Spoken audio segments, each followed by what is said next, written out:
Now let us build a simple file that's going to help us to delete patients when the delete link is clicked.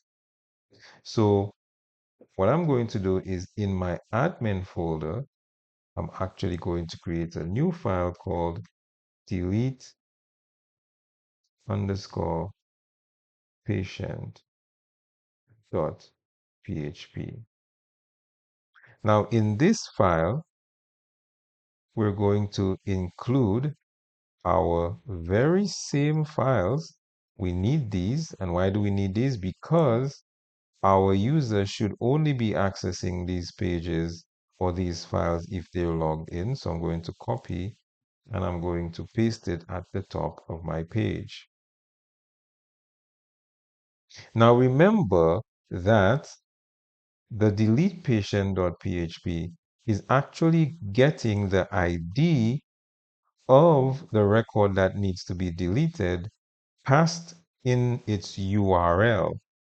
Now, anything that gets passed in the URL is being stored in a superglobal called the get superglobal.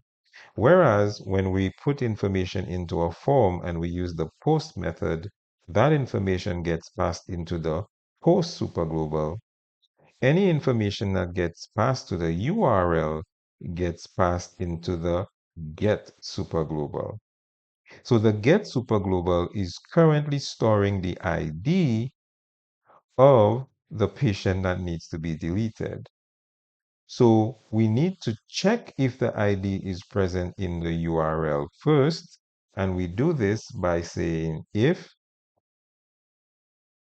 is set get ID.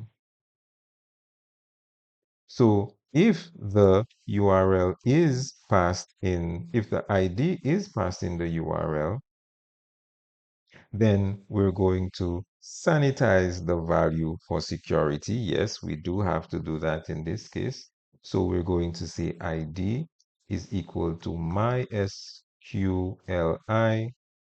underscore real underscore escape string. It's right here. I don't have to type the whole thing. As always, we pass it the database connection, and then we're actually going to pass it the ID inside the get superglobal. So we're going to paste it here. Okay, I need my square bracket to complete the process. Okay, so if the ID is passed in the URL, we're going to store that ID in a variable called ID, but we're going to sanitize it first, okay?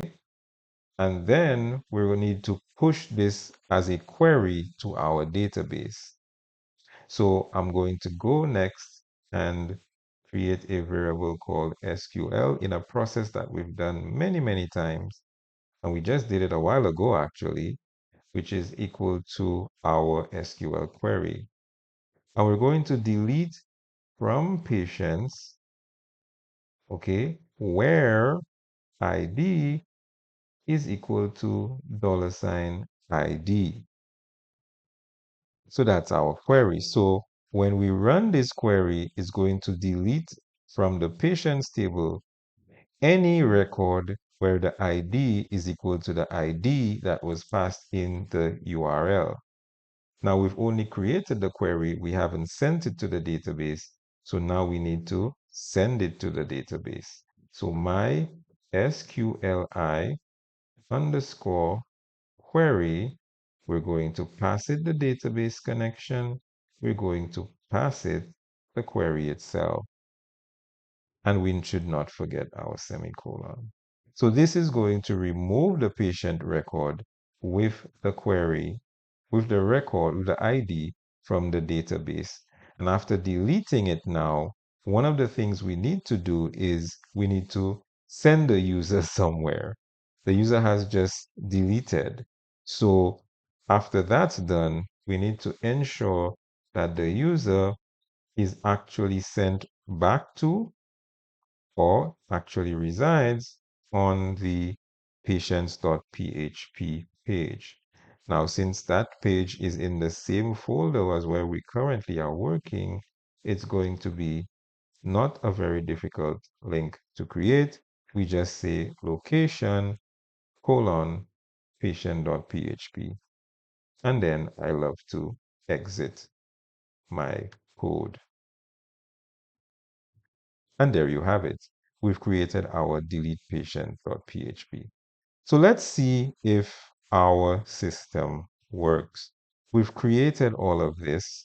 Let's go back to our system, and beautifully, we actually have several Joe Hardys. We need to delete some of those. So let's delete this one.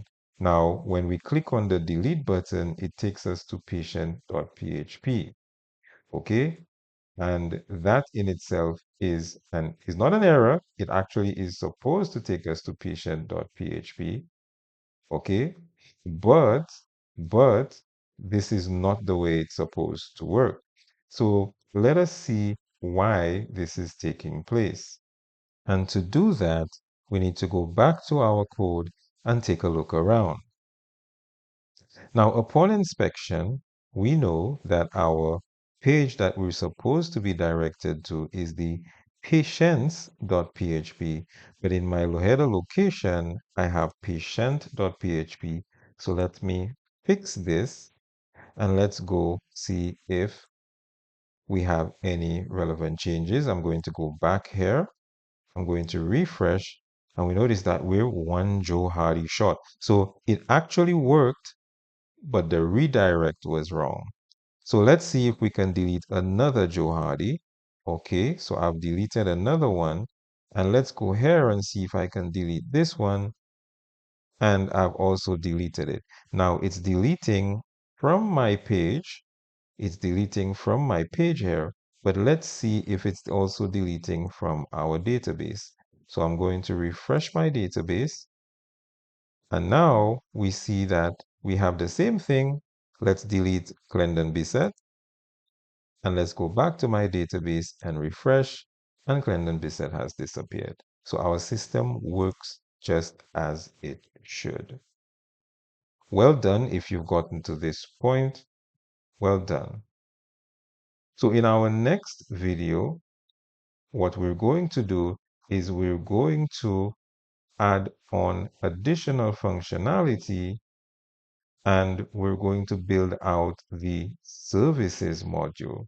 And in the services module, we're going to manage things like the services that the medical center offers, like x-rays, blood tests, and more.